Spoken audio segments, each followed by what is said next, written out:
Hello, I'm Jared Sosa. I'm the motion graphics guy on Mystery Files. A lot of people think Watcher's using AI for these, but they're not. It's me. But I'm just gonna crack into one of the latest episodes to go up on YouTube.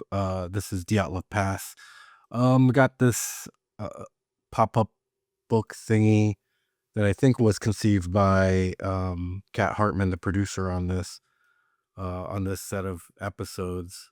I didn't want to do it because I don't know. I didn't think it made sense at the time. Um, and then I was like, oh no, that could be fun. So I did it, and I'm pretty happy with it. This shot specifically took the longest, and I was trying to emulate real world pop up mechanisms. Here are all the different armatures for the different characters that pop up and are presented. Can't remember exactly what all the bonus did. I mean, it's a pretty simple folding thing, but some of them are linked as such that one pushes out another, and that some rotations are linked to other rotations, so I don't have to key all of those separately. But let's go to material preview. Let's see. We can look at this armature here. Oh, I don't have this font loaded on this, so we aren't going to be able to see their names on here. I was working on a different computer before. I've got a newer, faster computer, so look forward to some better graphics on Mystery Files later. Maybe not that. Maybe towards the end of this season or this slate of episodes. I think I got the new computer. Let's just look at the armature here, see what's going on. Go to pose mode. This basically has this bone attached here, and then this one's position is added to this, so that pulls out the tab. So this one here's got a much crazier armature fold that you can see used in actual pop-ups. I think I probably spent a few hours just trying to figure that one out. But you can see that like some of the extra elements that pop up are just kind of hidden underneath the image and then show up later. So yeah, originally it had some of the stuff Shane was saying in these like side pull-out tabs. But yeah, it was too busy. It's too much information to convey in a tiny amount of space on screen. Oh, what happened to the texture there?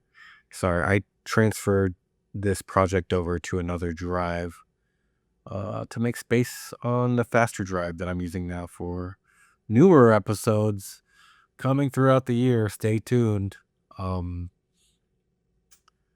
But yeah, I think some of these aren't even on armatures, they're just animating it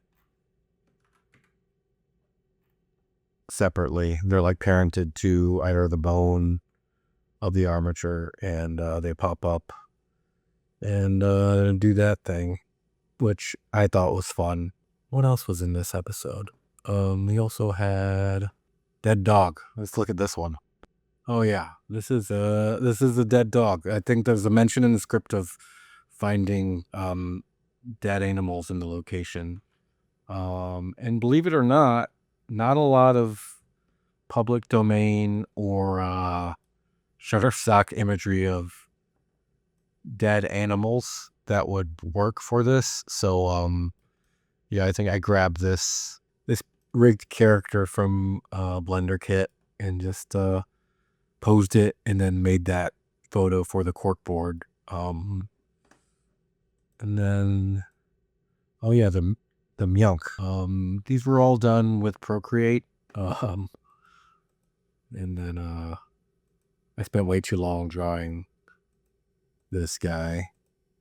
I considered drawing his penis and blurring it out, but I didn't feel like having to deal with that potential note and then having to redraw it, or it could have been fun though.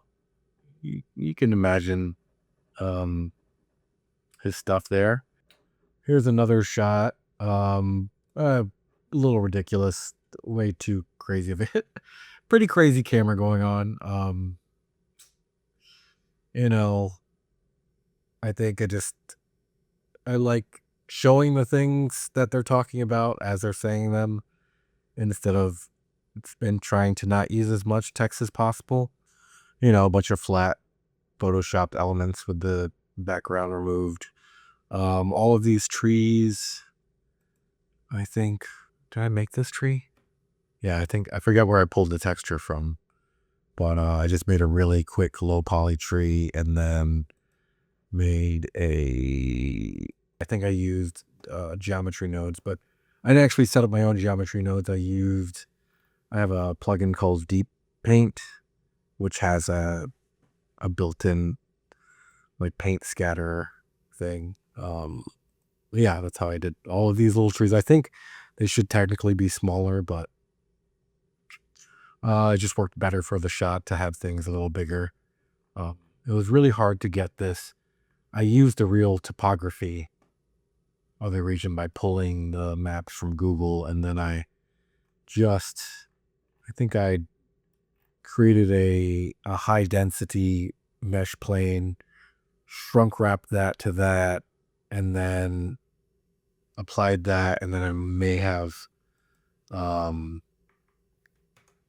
remeshed it to get it down to a more usable polygon count. But a little ridiculous. It's a lot like the stuff that I'd done for ghost files in terms of the map stuff. There's a dead mountain, and then it flies into the 10 shot here. But yeah, I mean, I think I do some cooler stuff this season. Maybe some more stuff too. But I try my best. But if you see anything you like, um, maybe I'll do some actual tutorials. Right now, I just wanted to show some of the behind the scenes on some of this stuff. And show that it's not AI. I don't know. I could talk shit about AI all day. It's gonna take my job. Not from Watch Release. They're committed to not using AI where artists can be used. So that's me. That's me doing all these kind of weird, silly things.